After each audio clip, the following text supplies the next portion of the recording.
கிறிஸ்து இருப்பதினால் எந்த பயமும் எனக்கில்லையே.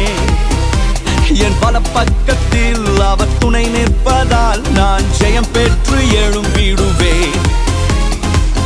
எல் ஷடாய் என் தெய்வமே, எல் ரோயி என் தகப்பனே, யெகோவா